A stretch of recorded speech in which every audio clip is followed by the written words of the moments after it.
Welcome to Gray Overload. I'm Anthony, and we're taking a look here at just some of the stuff and my thoughts on the RTX 4070 by Nvidia here. And what's interesting is, let's just jump over here, and I think I have the specs up. But I've been watching some reviews, and this card will be out here soon.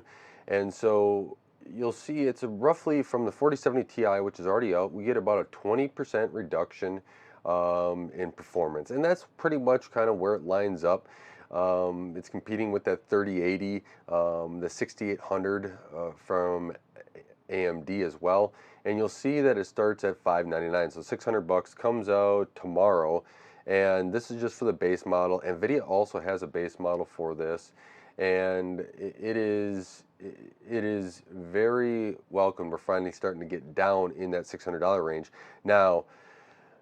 Granted, I still think that the whole mechanism of GPUs is too expensive, but I don't know where to go from here. I'm just going to keep putting it in there until either it gets lower or I'm buying another used graphics card, right? This is, I have the 6700. Now, if you can get a used card with like last generation 3080, you could go with the 6800, 6900 for about the same price range at $599. I really think that that's probably a better option here. I think that we're seeing some of these prices of that Nvidia is kind of dealing with. One, because TSMC is probably a little bit upset, charging a lot bigger price than if they had kept with TSMC throughout the Samsung fiasco of switching over to them.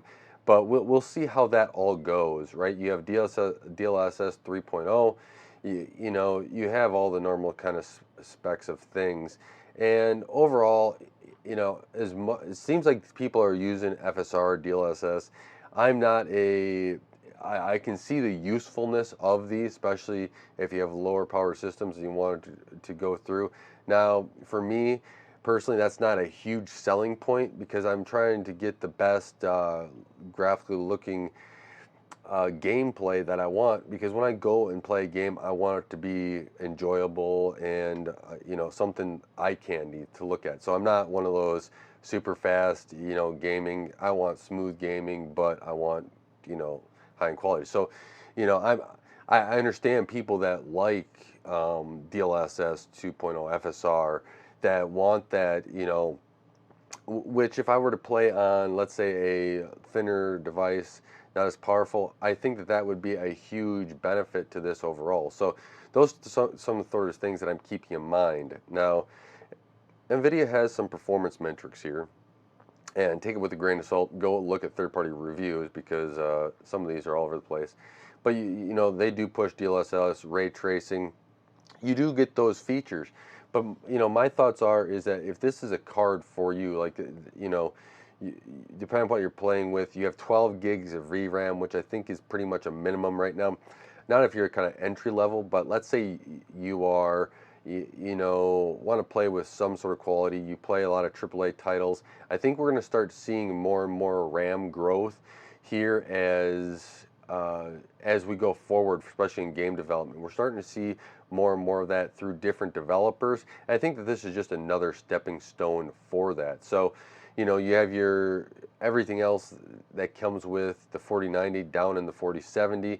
You're having a lot of those performance benefits here, or I shouldn't say performance benefits, but enhancements over the last generation, 3070 and everything else. You get a little bump up. And these are just things that come with time. Now, you know, with my thoughts I really think if you're trying, especially in this economic environment, trying to make your dollar go the furthest, you know, take a look at those benchmarks, you know, sit down to it, look at, if you're going to buy new, then it kind of maybe limits a little bit of what you're capable of getting out of this.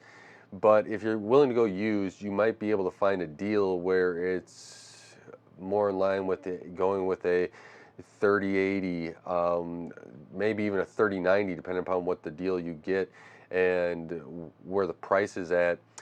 6800, 6900, you know, those are some things, and I would not be surprised. One thing I found just weird is because me personally, AMD's got to clean up their act before they start spouting off their mouth. You have Nvidia here; they're releasing it with 12 gigs, and Nvidia and AMD's like, well, we got to make sure that we keep have the RAM. RAM is important going forward, which I agree with. RAM is important, but you're not releasing any cards in this generation right now, AMD. You kind of messed up the 7900, priced it way too high of where you needed to be, and it seems like you either have one foot in or one foot out of this whole what are we going to do with and putting gaming generations out. I'm kind of a little frustrated with what AMD's doing on the Radeon side. Heck, for all it's worth is maybe a lot of the consumer side needs a little more better guidance right now. I don't know who's giving advice, but they need to switch it up, or get a clearer head, or take a week off, take 2 weeks off, and try to come back with better ideas, because it's not going too well right now at AMD. Maybe even do some third party stuff. I'm giving free information for you here, AMD, but what Nvidia is doing is right now they're competing with themselves, right? And last generation. That's it. That's all that Nvidia has. They can price this at 600. I'm shocked it was at 600 and not, 650, 700, someplace in there. I'm actually shocked because of what Nvidia has been able to kind of do and set up here. So, this is a quick little video of my thoughts on it. Me personally, is if you want to be in a 400 series and looking at this price point, okay, there you go, right? If you want to be in current generation. If not, take a look at some of the cards around you, especially if it's used, especially with some of these prices that are coming down, because there is stock in them. And you know what? Maybe it's better off just going with an older card. You have that option as well. So let me know what your thoughts are on this whole 4070. We're starting to get down into the price range where I'm willing to, spend money. But at 600 bucks, I don't know if I want to spend 600 on a brand new card, or if I'd rather just wait and see what other cards maybe drop in price on the used market or even the new market. So with that, I have to say, I didn't even say too much about energy efficiency. This looks like a pretty energy efficient card. I was looking at Hardware Unbox's numbers, and kind of the energy efficiency and frame rates and, price performance, all that stuff. It's actually pretty interesting what Nvidia has done here to get that back down into a more reasonable range, considering where they've been at in their other cards. That's why I'm kind of shocked at where they put the price. So with that, I want to say thank you guys for watching. Thank you for taking the time to help support Gravel, help this channel grow. I really do appreciate it. And don't forget, as your way out, hit all that YouTube stuff, subscribe, like, hit the bell icon, all that fun stuff. And don't forget to share the video as well. Until next time, God bless.